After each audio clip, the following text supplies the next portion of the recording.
The forest had swallowed the last traces of daylight long before the three teenagers finished pitching their tents. Ethan, Mara, and Joel had chosen this place deliberately, far from campsites, far from trails, far from the familiar glow of towns and roads. They wanted isolation. They wanted the kind of night where the silence felt ancient, where a fire seemed like a pitiful, flickering shield against something much older than they were. By the time the flames rose in a trembling orange column, the trees around them had become silhouettes sharp as teeth, and the cold air carried the smell of damp moss and rotting bark. Ethan dropped onto a log with a grin that didn't reach his eyes. Mara wrapped her jacket tighter around herself, already uneasy despite the warmth of the fire. Joel stood a bit further back, scanning the tree line as if the darkness held details only he could see. "All right," Ethan said, tossing a twig into the fire and watching it curl into embers. "We agreed on it earlier. Each of us tells one scary story, old-school campfire tradition. But it has to be real, or at least something you've always suspected might be real." Mara rolled her eyes. "So, you mean urban legends you half believed when you were 10? "No," Joel said quietly, finally sitting down. "He means things that happened, or things that almost happened."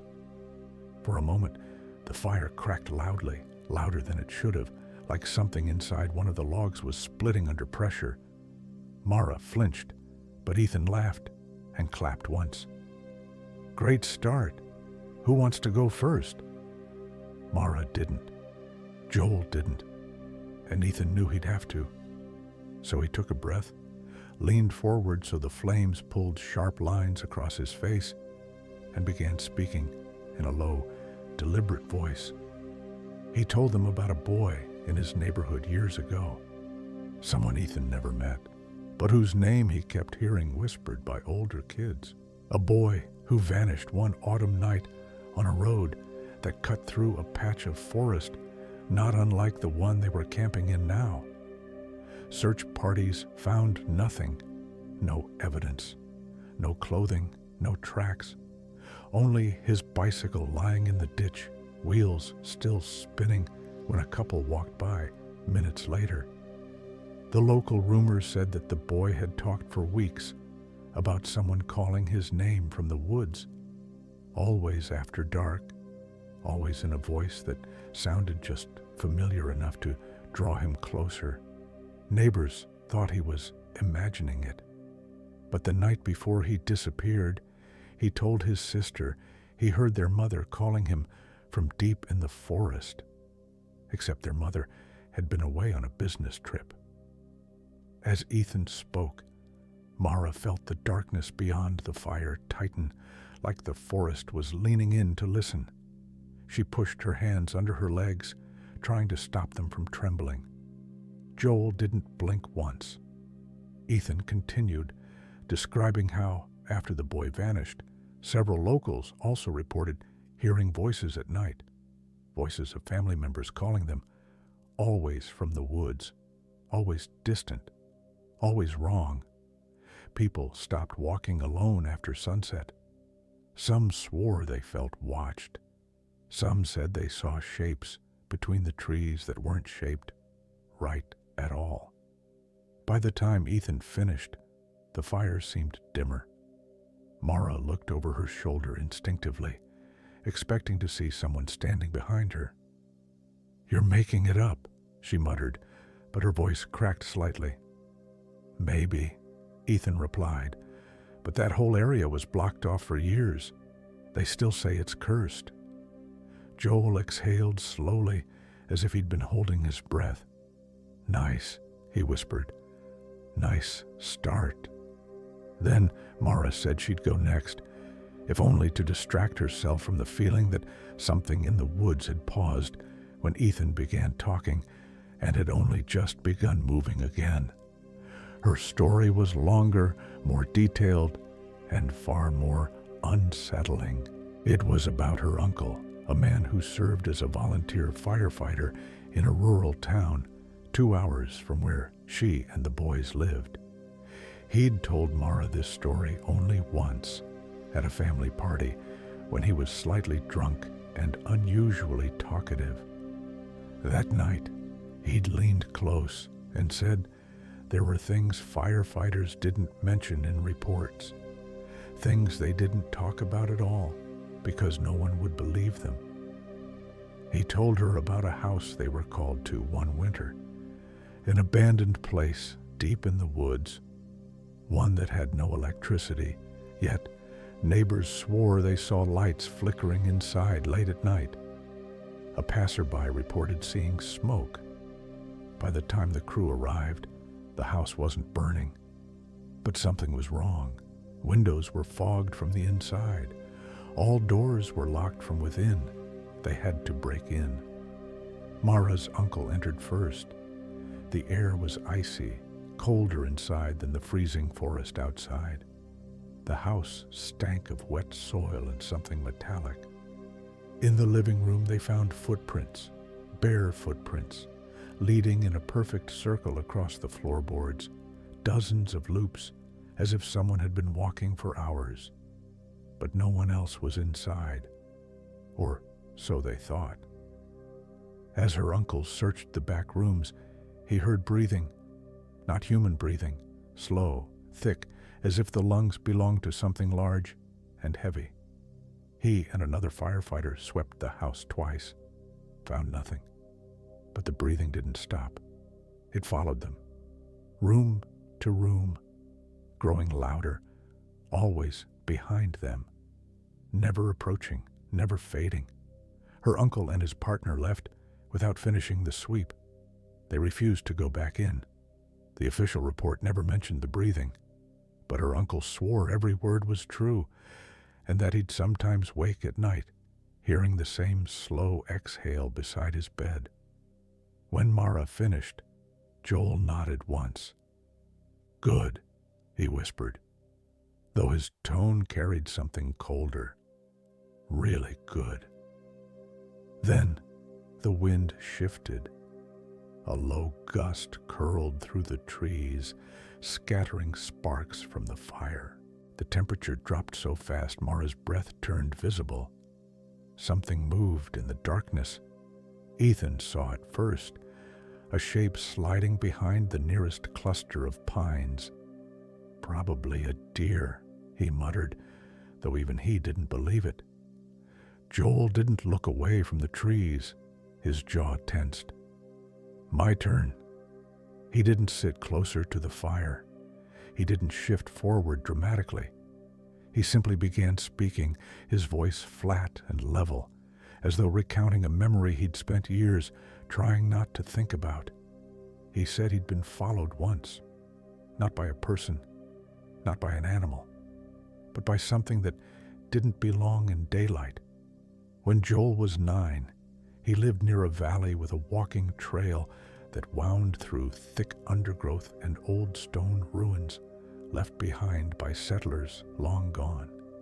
He used to play there with friends until one evening he stayed too long. Dusk slid in quicker than expected. His friends ran home early, and Joel headed back alone. The trail twisted, the shadows shifted, and then he heard it. Footsteps behind him. Slow, dragging, uneven. He turned, expecting another hiker. No one was there, but the footsteps continued. Every time he stopped, they stopped. Every time he walked, they walked. Always behind him, always just out of sight. He tried leaving the path, but something in him screamed not to. The air felt wrong, too thick to breathe. As he neared the last bend where the trail met the main road, he heard a whisper, a voice that didn't sound like a voice at all, more like a vibration, more like something speaking without understanding how human mouths worked. It said his name. He ran home, crying, and for weeks afterward, he caught glimpses of a figure by the tree line outside his house, always tall, always still, always watching. After that, the forest never felt safe again. When Joel finished, the woods around them seemed to pulse with silence. Mara swallowed hard. Ethan forced a laugh. "All right," he said shakily. "Nice stories. Creepy stuff. Now we..." Then Joel lifted his hand sharply. "Listen!"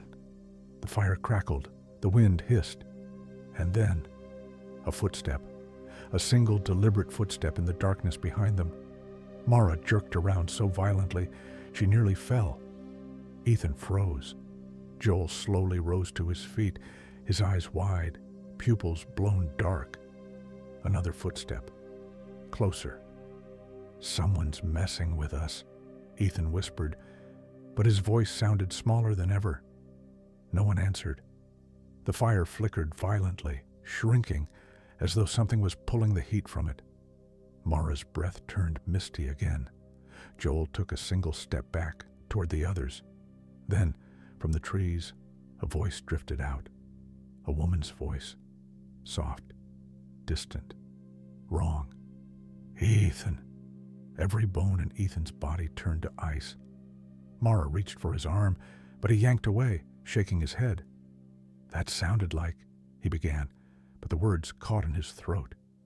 The voice called again, closer this time, melting into a twisted whisper. "Ethan, come here." Mara backed toward the fire. Joel stared into the dark without blinking. "That's not her," Joel whispered. "Whatever that is, it's not human." And then something shifted at the edge of the tree line. A tall, crooked silhouette, swaying as though its limbs weren't built correctly, as though joints bent the wrong way. But the face looked like someone Ethan knew, or almost like them. A familiar shape stretched over something too thin, too tall. Mara screamed. The figure leaned forward, and the forest went dead silent. The fire sputtered, shrinking to embers. Then the voice spoke again, only this time it said Mara's name, not Ethan's, not Joel's. Mara staggered back, trembling so hard her teeth clattered. The thing stepped closer, one unnatural movement at a time, as if learning how to walk with each step. Joel grabbed a burning branch from the fire and thrust it toward the darkness. The figure didn't retreat. It didn't react at all. Its face twitched, skin folding like wet paper, then split into a smile too wide, too deliberate. "Mara," it whispered, stretching the sound in a way no throat should. Behind them, another voice echoed, Joel's name, in a perfect imitation of Joel's mother's voice. But Joel's mother had died years ago. Joel gasped sharply, stumbling. The burning branch trembled in his hand. Ethan's breath came in short, panicked bursts. Mara covered her ears, trying to drown out the sound, but the voices multiplied, whispers from every direction, overlapping, mimicking, calling, beckoning. Shapes moved between the trees, big shapes, small shapes, too many to be animals, too wrong to be people. Ethan grabbed Mara and Joel by their sleeves. "We have to go," he hissed. "Now." They ran. Branches whipped their faces. The ground shifted under their feet. The forest seemed to rearrange itself, paths bending wrong, trees twisting into new angles. Behind them, the voices grew louder, closer, sharper. Some whispered, some screamed, some laughed in broken, glitching tones. Joel tripped. Mara hauled him up. Ethan dragged them forward until his lungs burned. The air grew colder, the darkness thicker, pressing around them like a living thing. Then, abruptly, the forest opened. They stumbled into a clearing where moonlight spilled like silver water. For a moment, they collapsed, gasping. But then, they saw it. In the center of the clearing stood their campsite, their tents, their fire pit, their logs, exactly as they had left them. except the fire was burning brightly again, and 3 shapes sat around it. 3 silhouettes. Their silhouettes. Mara screamed. The silhouettes turned toward them in perfect synchronization. Joel whispered, "This isn't real. This isn't real." But the silhouettes rose, and in the firelight, their faces glowed, mirror images, twisted and empty-eyed, smiling with mouths too wide and movements too smooth. Behind Ethan, Mara, and Joel, the forest erupted in whispers. The copies stepped forward, and then the fire went out. Everything went black. For a moment, absolute silence.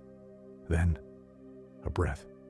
Right behind them, the same slow, heavy breath Mara's uncle described. The breath of something that had no right to be there. Something that had been waiting. Something that finally found them. And as the darkness closed around them, the last thing they heard was their own voices, perfectly echoed, calling each other's names from somewhere deeper in the forest, calling them back, calling them home. Ethan jerked awake with a strangled gasp. The world snapped back in a rush of cold air and crackling fire. He sat upright so fast his vision blurred, hands digging into the dirt. For a heartbeat, he didn't know where he was, only that his chest hurt and his throat burned, like he'd been screaming for a long time. The forest loomed around him again, the same trees, the same fire pit, the same tents. Mara sat to his left on the log, arms wrapped around herself, staring blankly into the flames. Joel was on his right, hunched forward, elbows on his knees, fingers tangled so tightly his knuckles were white. The fire was burning normally, not too high, not too low, just ordinary. It was wrong. Everything was wrong. Ethan swallowed. What happened? Mara blinked, as if waking up from a dream she was halfway through forgetting. I don't know. I remember us standing in the clearing, and the copies, the voices, then dark, Joel whispered. Just dark, like someone turned the world off. They looked at one another. No one laughed. No one said it was just a shared hallucination. The bruise on Mara's cheek from when she'd tripped, the dirt on Joel's hands from when he'd fallen, the raw, torn skin on Ethan's palm where a root had ripped across it. The evidence was all there. They'd run.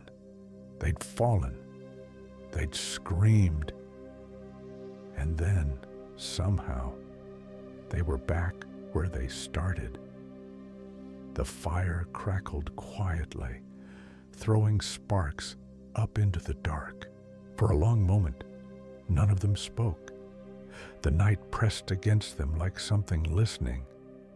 Ethan was the first to move. He pulled his phone from his pocket, thumb trembling as he lit the screen.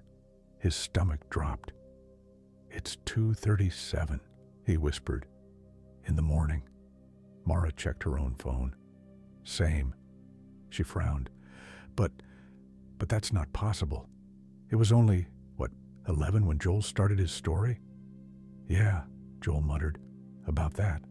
"So how—" Mara stopped. On Ethan's screen, above the time, something else stared back at him. A notification. New voice recording saved. He hadn't opened the recording app that night. He didn't even use it. His hands went cold. "Did either of you record anything?" Mara shook her head immediately. Joel looked faintly offended at the idea. "No," Joel said. "Why?" Ethan turned the screen so they could see. The title sat there in stark white text. Campfire 1/02/06/12, a 2-hour recording. His finger hovered over it. "Don't," Mara whispered. "Just don't." But not knowing was worse. He tapped. The 3 of them leaned in, the fire's light painting their faces in shivering orange. At first, they heard nothing but static, and the low hiss of wind. Then, beneath it, the familiar crackle of the fire, a faint shuffle, a laugh. Ethan's laugh. His own voice came through the tiny speaker, telling the story about the boy on the bike. Every detail matched what he remembered saying. The pauses, the nervous chuckles, the way his voice dipped near the end. Then Mara's story, Joel's. It wasn't until after Joel's voice faded that the recording changed.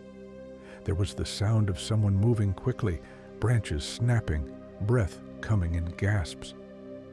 The audio warped as if the phone had been jolted. Somewhere in the distance, a woman's voice called Ethan's name. Mara's hand tightened on his arm. They listened in absolute silence. Soft footfalls, cracking twigs, an eerie, low hum.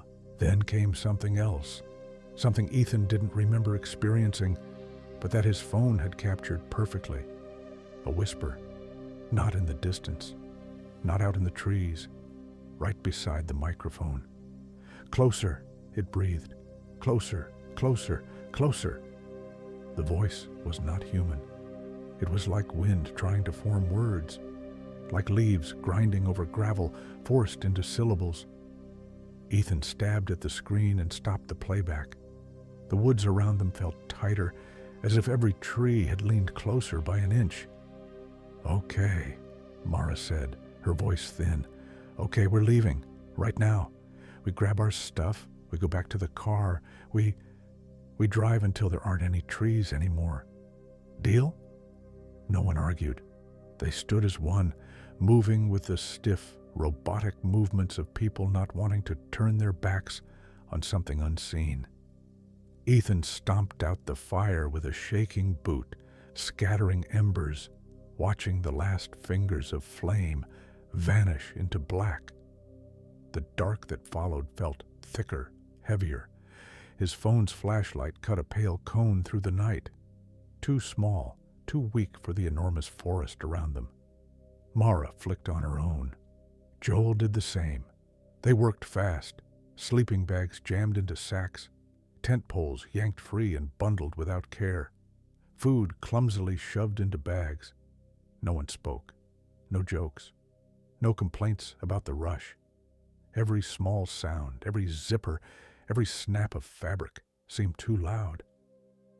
Ethan double-checked they hadn't left anything behind. He didn't like the idea of coming back. Not ever. But leaving something here felt somehow worse. Like leaving an invitation with their names written on it. When they finally shouldered their packs and stepped onto the faint path that led back to the car, Ethan felt a small surge of relief. He could almost see the gravel road in his mind, the comfortingly ugly shape of Joel's beat-up hatchback, the way headlights would slice through the shadows. They walked in a tight cluster, each beam of light overlapping. The path wound between the trees. Left, right, down a shallow dip, up the other side. Their footsteps crunched on frost-stiffened leaves. 1 minute bled into the next. 5 minutes. 10. 15. Ethan started counting his breaths just to have something to measure. After what felt like 20 minutes, Mara slowed.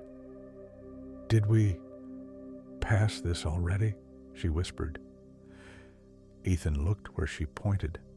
A fallen tree lay across the slope to their left, roots torn from the earth and twisted into a gnarled knot. He remembered it. He remembered Joel joking earlier about how it looked like a giant spider trying to crawl out of the ground. But that had been when they first came into the forest from the road. Not this deep. "We're going the wrong way," Mara said. "We must have taken the wrong turn near the start." Joel shook his head. "There were no turns. It's one trail, in and out." "Well, then how?" Ethan turned slowly, raising his light in a slow arc. The path behind them looked identical to the one ahead. Same roots, same low stone outcrop, same leaning pine with its trunk bent at an angle that looked almost like a crooked arm. His chest felt too tight again. "We're just tired," Joel said. He sounded like he was trying to convince himself. "It's late. It's dark. Things look the same. We just keep going. Eventually we hit the road." They kept walking. Another 10 minutes, another 20. No sign of the road. The same roots underfoot, the same outcrop, the same bent pine. Mara's breathing turned shallow and quick. "No," she whispered. "No, I'm not doing this. We're not just looping. That's impossible." Ethan spun in a full circle. His flashlight beam cut over the trees, the ground, the sky. It didn't help. The night felt like a sphere around them. Wrong. Too smooth. Too closed. Joel's light shook as he pointed it at the ground. His voice, when it came, was almost inaudible. "Guys," he said, "look." At first, Ethan didn't see it. Then, the shapes resolved. Footprints. They're footprints. 3 pairs of shoe prints overlaid again and again into a muddled trail of scuffed earth and crushed leaves. Ethan crouched, his heart pounding in his throat. He traced one print with the light. The tread mark matched his own shoe exactly. "So, we've been walking in circles," Mara whispered. "But how?" Ethan snapped, anger bubbling up through the fear. "We've been going straight. There's no way." His light moved just beyond the cluster of overlapping prints. Another footprint. Bare, smaller, toes splayed wide, heels sunk deep. Then another, and another. They formed a ring around their own tracks, encircling the path like something had paced around them for a long time, careful never to step directly into the trail itself. Mara backed away. "Nope. No. I don't care. I'm cutting straight through." She turned toward the trees, angling away from the path. "Road has to be that way somewhere." Joel grabbed her sleeve, but she jerked free. Ethan opened his mouth to protest, but the words died there. Staying on the path hadn't helped. "Fine," Ethan muttered. "We all go together. We don't split, okay?" Mara nodded once, lips pressed into a thin line. Joel hesitated, then stepped closer so that their shoulders almost touched. They pushed into the trees. Branches clawed at their jackets. Underbrush snagged at their ankles. The ground sloped unevenly, up and down, their lights catching glimpses of moss-slick rocks and rotting logs. Something about the forest felt different off the path. Denser, quieter, wronger. Their own breaths were suddenly too loud. After a few minutes, Ethan realized he couldn't hear anything else. No insects, no distant owl, no wind shifting through leaves. Just their boots, their breathing, and something else. A faint, slow, heavy exhale. In, out, in, out. Joel froze first. Ethan walked straight into his back. "Do you hear that?" Joel whispered. Mara did. Ethan did. It was impossible not to. The sound seemed to be coming from everywhere and nowhere at once, as if the forest itself had lungs.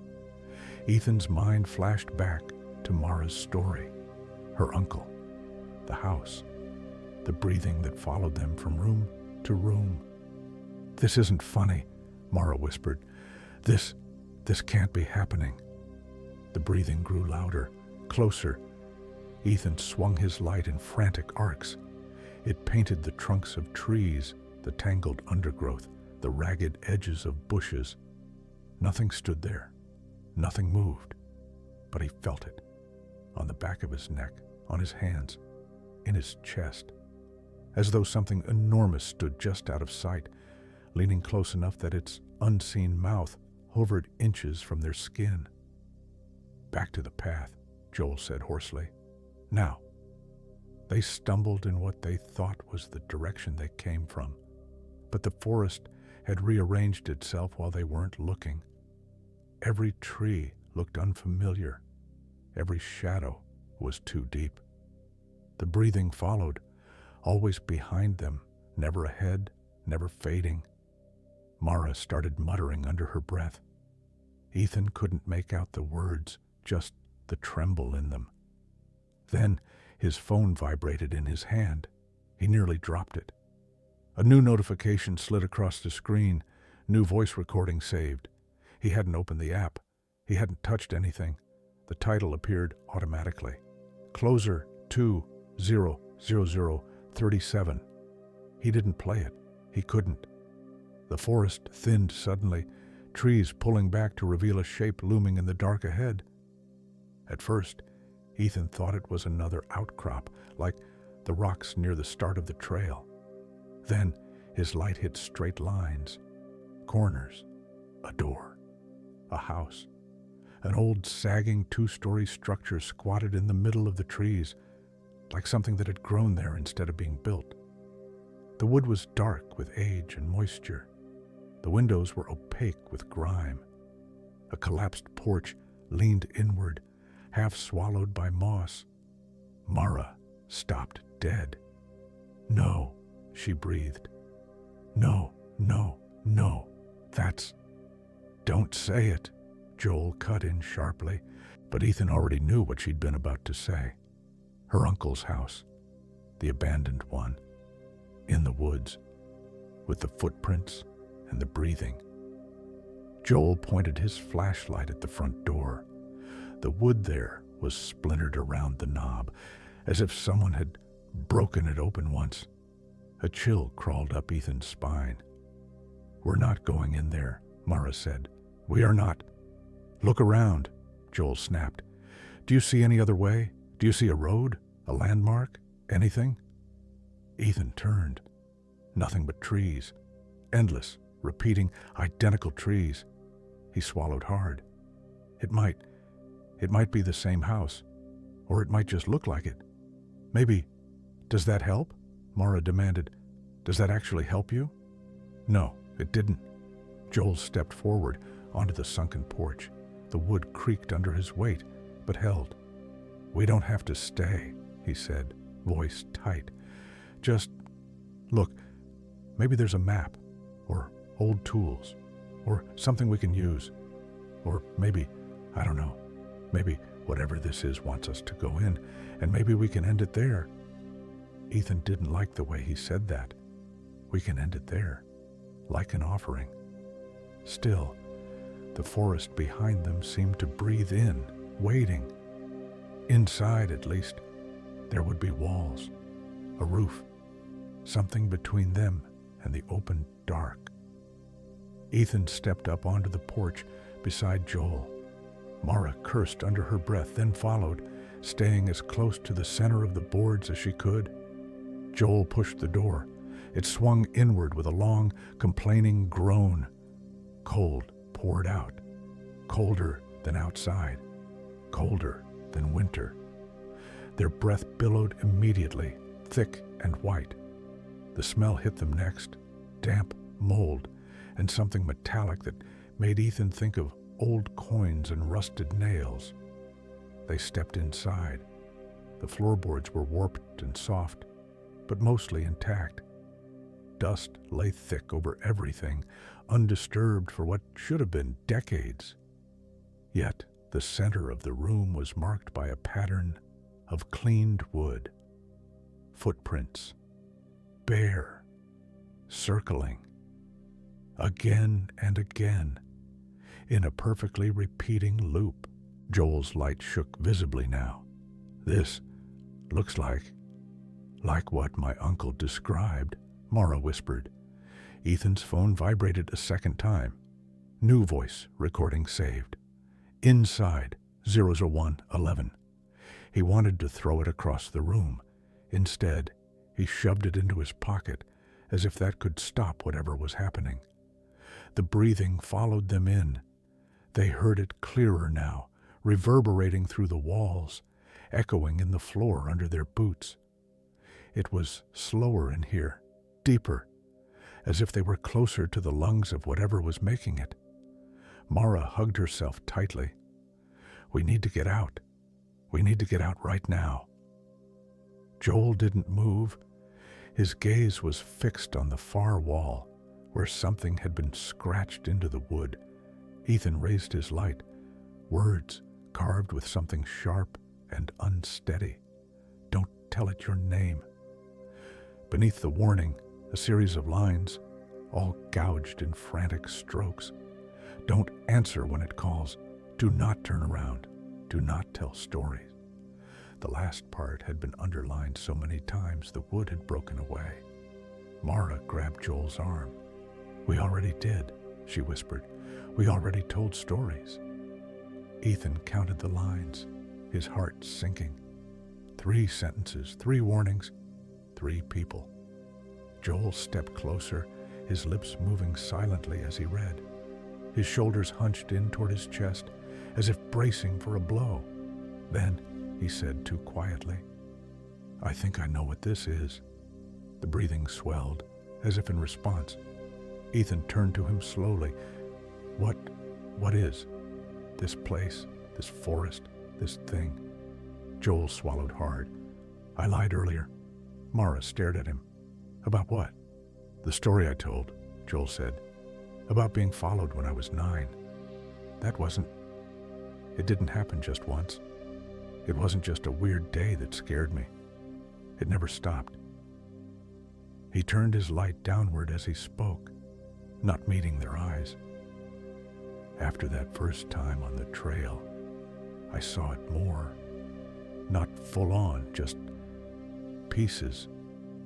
A tall shape at the edge of a field. A reflection in a window that wasn't mine. A shadow that stopped when I stopped, even when there was no one there to cast it. I tried to tell my parents. They thought I was having panic attacks. They took me to therapy. I learned not to talk about it, but it never went away.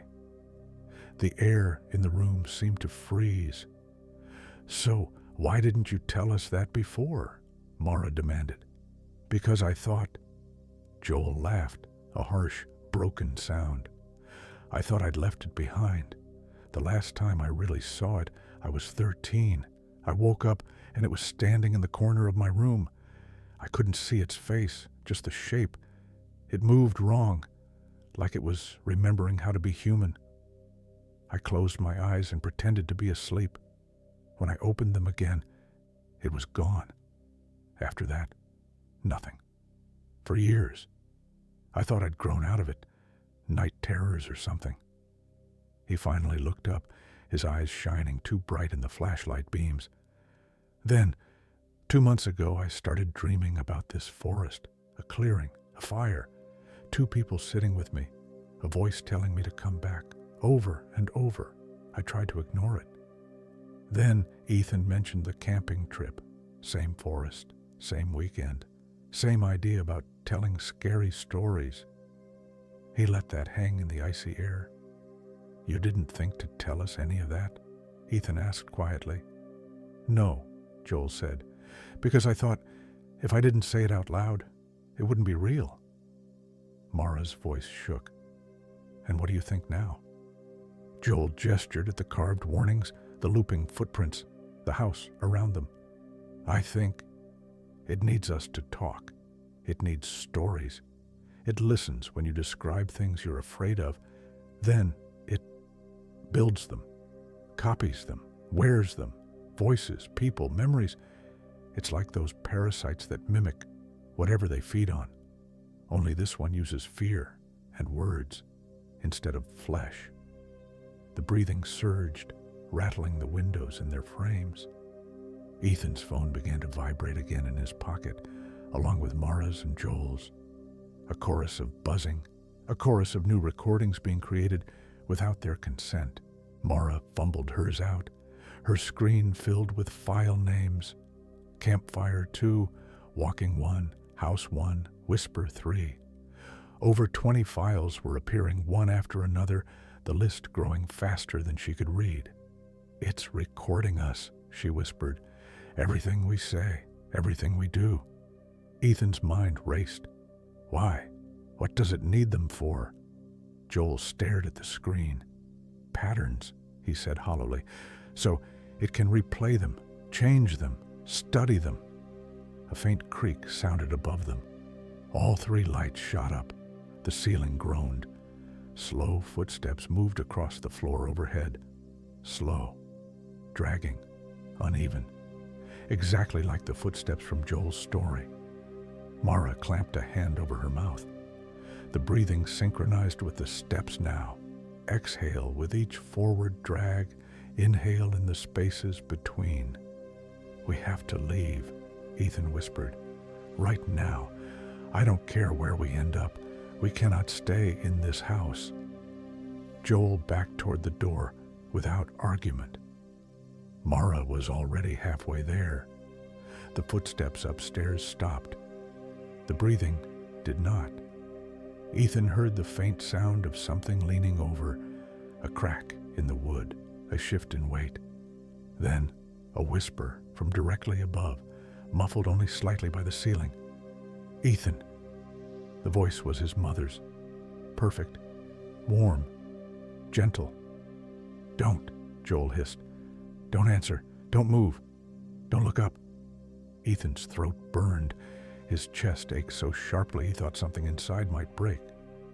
The voice came again, a little more strained this time, like it was being pulled through a throat that wasn't made for it. "Ethan, honey, where are you? It's late. Come home." He squeezed his eyes shut. It wasn't her. It couldn't be her. She was alive, miles away, probably already asleep. She wouldn't be wandering an abandoned house in the middle of the night, calling his name. But the voice sounded so real. An arm brushed his. Mara. He focused on that tiny human contact and let it anchor him. "Don't listen," she whispered. "It's just copying. You said that yourself. Remember?" The boards above them creaked as if something had straightened up. The breathing grew. Amused, if breath could sound like that. They backed through the doorway and out onto the porch.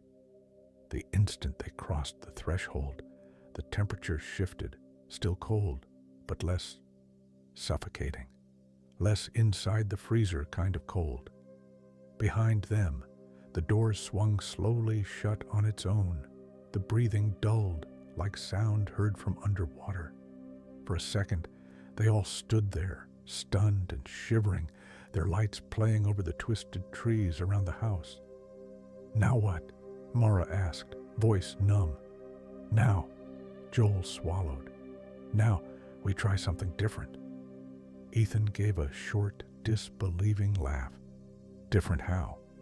We're stuck in a loop in the woods with some story parasite that mimics us, and the haunted house from your uncle's trauma/nightmare just spawned out of nowhere. What exactly is the something different here?" Joel lifted his phone. "It's feeding on us telling stories," he said slowly. "On us reliving them, retelling them, letting it crawl inside the gaps and fill them in its own way. So, what if we tell it something it doesn't want?" Mara stared at him. "Like what exactly? A happy ending?" Joel's lips twitched into a humorless smile. "No, like an ending where we refuse to play along." He turned and shone his light into the trees. "When I was researching my dreams," he said, "I found stuff. Not official, not scientific.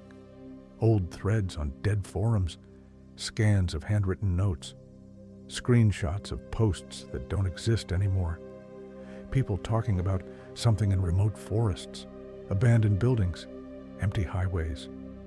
People who all described weirdly similar things. Voices, doubles, loops, impossible distances.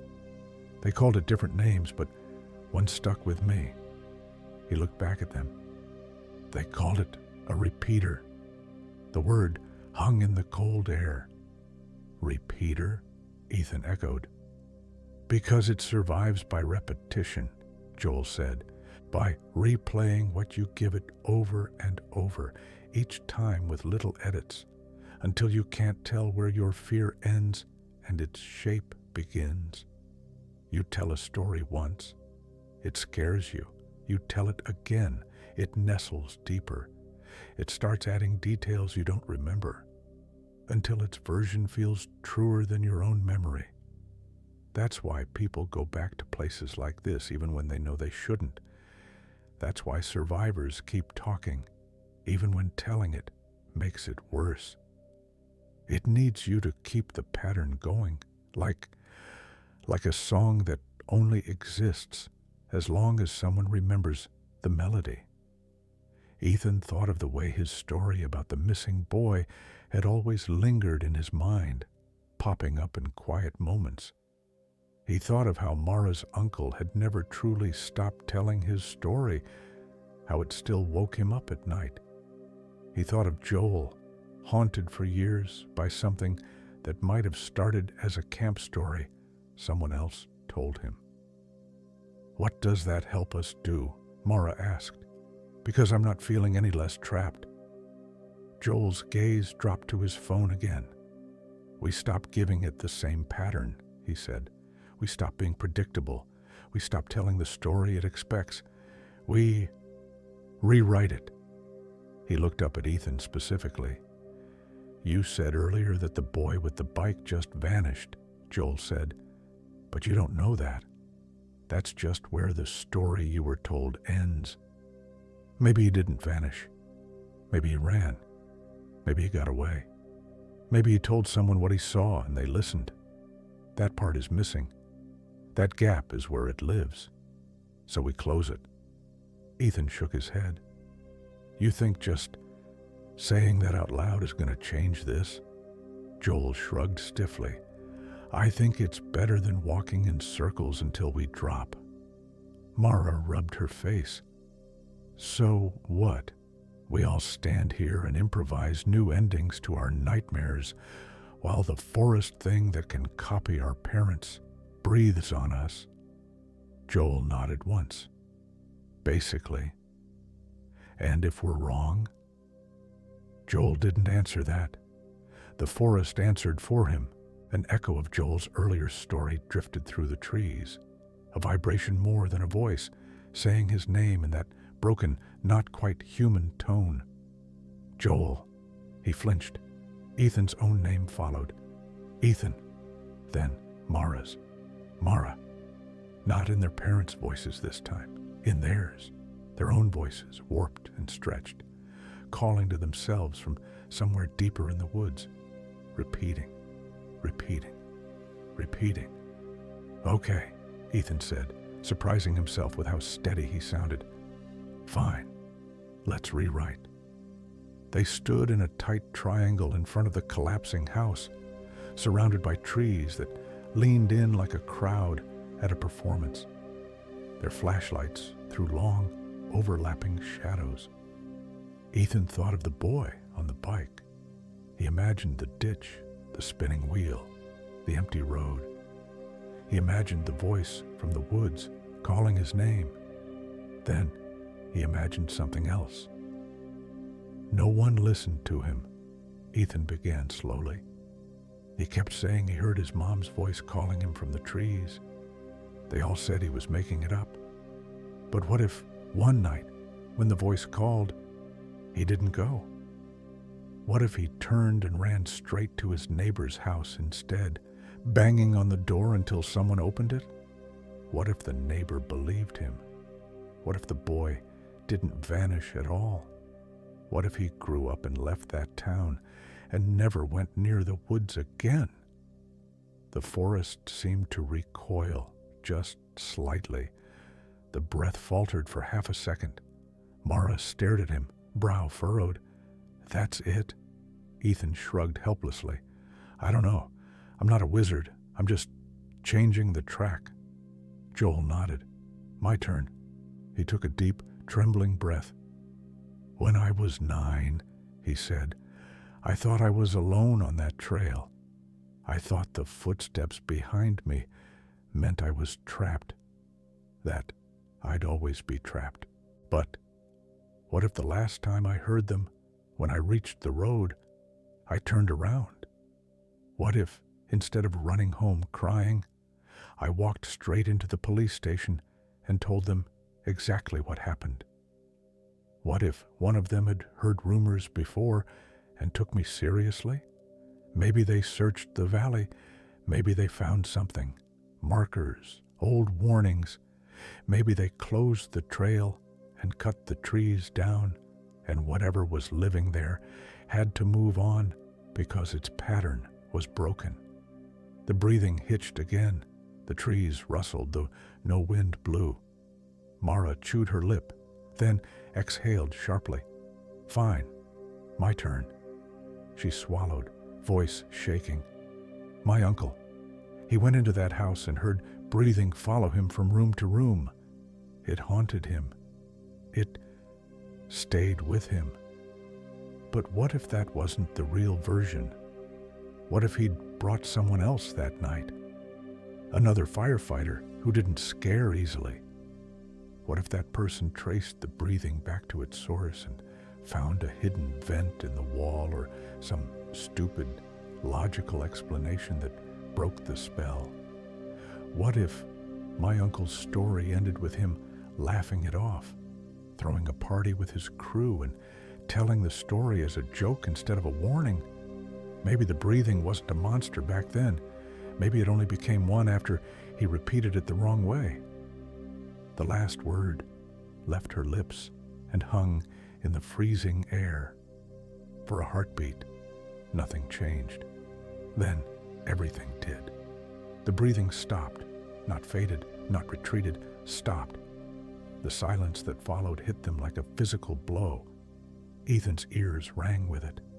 His heartbeat felt impossibly loud in his chest. The forest shifted. Branches creaked in slow, uneasy movements. Some bent backward, as if something had been leaning on them from the other side, and suddenly let go. A sound like tearing cloth ripped through the night. The house behind them groaned. Ethan turned just in time to see a long crack split the front wall from top to bottom, the wood buckling inward as if pressed by invisible hands. The carved warnings warped, the letters stretching, their meanings dissolving into jagged lines. Is it working? Mara whispered. Joel stared into the trees. I don't know. Something moved out there, not like before, not slow and dragging, fast, furious. The dark between the trees thickened, coalescing into tall, shifting pillars that weren't trunks, yet stood where trunks should be. The air turned heavy again, but this heaviness felt different, less like suffocation, more like pressure before a storm. Then they saw it. At first, Ethan thought it was just another shadow. Then it stepped closer. Its shape was wrong, not because it had too many limbs, or a twisted spine, or an animal's head on a human body. It was wrong because it looked almost right. Exactly. Perfectly almost. Its height matched his father's. Its shoulders matched Joel's. Its tilt of head matched Mara's when she was thinking. Its skin was just a little too pale. Its clothes were just a little too old-fashioned. Its movements were just a little too smooth. And its face changed. It didn't morph in some dramatic, cinematic way. It shivered, as if the features were being redrawn over and over, flickering between versions. One moment, it wore Ethan's own face. Then Mara's. Then Joel's. Then faces none of them recognized at all. Men, women, children, old, young, blurred, clear, all snapping past too quickly to process. It was every story at once, every fear at once, every ending that had never been changed. It took another step forward, and where its feet touched the ground, the earth didn't indent. It didn't interact with the leaves or the sticks. It walked like a reflection walking across the surface of water. When it spoke, its voice was layered and broken, echoes of all the voices it had collected. "You changed it," it said. Not angry, not sad, just surprised. Joel's fingers dug into the phone in his hand. "Yeah," he whispered. "We did." The creature tilted its head. "That is not how it goes," it said. "Maybe it is now," Ethan replied. The thing took another gliding step forward. Its edges flickered. "Repeating keeps you small," it said. "Trapped. I free you. I keep you alive in their mouths, in their minds, forever. I make you more than forgotten flesh. I keep your fear breathing when your body stops. I give you meaning." Its eyes, if they were eyes, fixed on Ethan. "Would you rather vanish?" it asked softly. "Would you rather never have been?" Behind its question, Ethan heard other voices echoing, pleading, begging to be remembered. Faces flickered through its surface again, panicked, tear-streaked, defiant, resigned. The missing boy on the bike, Mara's uncle as a young man, Joel at 9 years old, and others, so many others. "I think," Ethan said slowly, "that you're not doing it for them at all. I think you're doing it so you don't have to be alone." The thing's face stuttered. For a fraction of a second, all the flickering stopped. A single, blank face stared at him. No eyes, no mouth, no nose. Just smooth skin pulled over emptiness. Then the features rippled back. "You changed it," it repeated, voice skidding in pitch. "You changed it. You broke the loop." "Good," Mara said. Her voice shook, but she met its gaze anyway. "Stay broken." The air around them roared, not with wind, with sound. With every whisper they'd heard that night, layered on top of each other, replaying, rewinding, replaying again, desperately trying to force itself back into the same rhythm. Their phones blazed with notifications, new recordings, old ones, some with timestamps that made no sense, files named after things that hadn't happened yet. Campfire 3, Road 1, Home 2. Ethan grabbed his phone in both hands. "Delete," he said. Joel stared at him. "What are you—" "Delete it," Ethan insisted. "All of it. Every recording. Every proof. All the patterns it made." Mara didn't hesitate. She opened her voice recorder and selected every single file. "Delete all?" "Yes." The list vanished. Joel, jaw clenched, did the same. Dozens of recordings disappeared in an instant, wiped like they'd never existed at all. Ethan followed, erasing Campfire 01, Closer 02, Inside 03, and all the rest. Gone. For a second, nothing happened. Then the creature screamed. It wasn't a sound made for human ears. It was the screech of a tape being ripped from a player, the shriek of a corrupted file, the wail of a scratched disc, the howl of feedback in an empty room. The trees shuddered. The house caved in on itself with a thunderclap. The ground lurched under their feet, as if the entire forest had been jolted. Behind the scream came something worse. Silence, but a desperate one this time. The quiet of a voice cut off mid-sentence, clawing to get back. "You can't erase what happened," the creature hissed, its shape flickering wildly now. "You can't make it unhappen. You're still here. You're still afraid. You're still telling this." Its mouth glitched, jumping ahead in its own sentence, like a track skipping. "Telling this. It grabbed its own head with long, pale hands, pressing its fingers into its temples. "You have to repeat," it whispered. "You have to, or I." Its form pixelated. Pieces of it pulled toward the trees, like smoke dragged by invisible currents. Faces broke apart into smears of light. Voices exploded into half-formed syllables. It stretched thinner, taller, wider, grasping for anything to anchor itself to. Ethan knew with cold, clinical certainty that if any of them said a word, if they described it, named it, begged it, cursed it, it would find a foothold. So he didn't. He stayed silent. So did Mara. So did Joel. The three of them stood together, teeth clenched, every instinct screaming to yell, to scream, to ask what, why, how. They did not. The creature's outline warped one last time. Then it tore. The sound was like a page being ripped out of a book, the pieces of it scattered, shredding into thin, darkness-soaked ribbons that vanished into the deeper black between the trunks. The forest inhaled sharply, exhaled, and the world changed again. The trees stood still, the air lightened. Somewhere, far off, an owl called. The weight that had been pressing on their shoulders, lungs, and minds lifted like a heavy blanket, dragged away. Ethan stumbled, suddenly dizzy with the absence of that pressure. "Is it?" Mara swallowed. "Is it gone?" Joel didn't answer. He turned slowly in a circle, flashlight sweeping. Through a gap in the trees, Ethan saw it. A thin line of gray-blue light. Not eerie, not supernatural. The horizon. The first hint of dawn. "Look," he whispered. "The sky." They started walking, not running, not scrambling. One step at a time, toward the pale growing light. The forest felt like a normal forest again. Cold, dark, still full of potential dangers, but ordinary ones. Roots, uneven ground, hidden holes.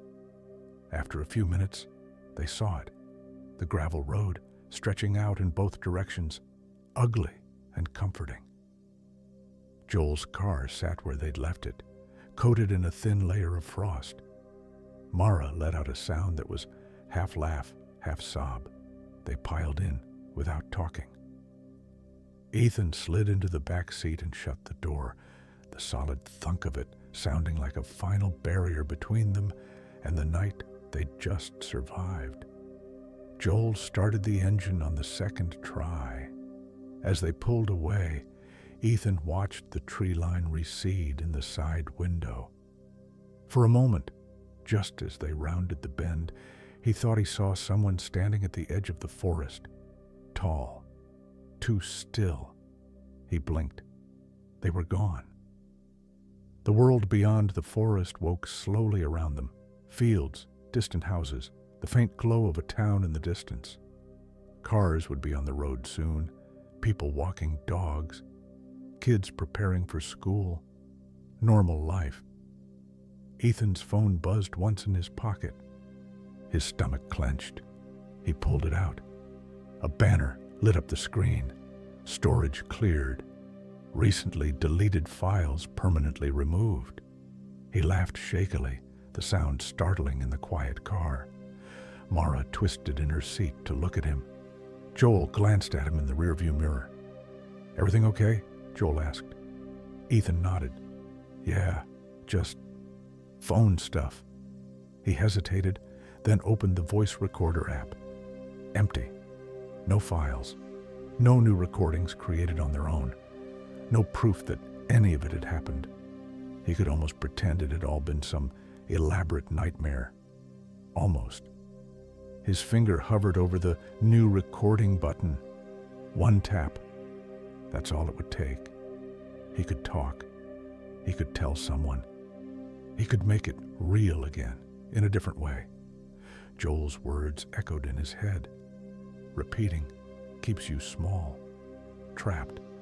But silence wasn't right either. Silence meant no one else would know to be careful. No one else would know what might be waiting in the spaces between old stories and new ones. He tapped the screen. New recording. He lifted the phone like a tiny artificial campfire in the growing daylight. "This isn't for it," he said quietly. "This isn't to feed it. This is for whoever finds this later, Whoever goes looking because they're curious or bored or think the woods are just pretty background for pictures. Mara watched him with wide eyes. Joel drove, jaw tight. Ethan went on. We went camping in the forest and thought telling scary stories would be fun. We didn't know something was listening. We didn't know it wanted to wear our fears like clothes.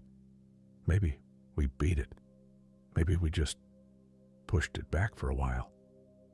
I don't know. All I know is this.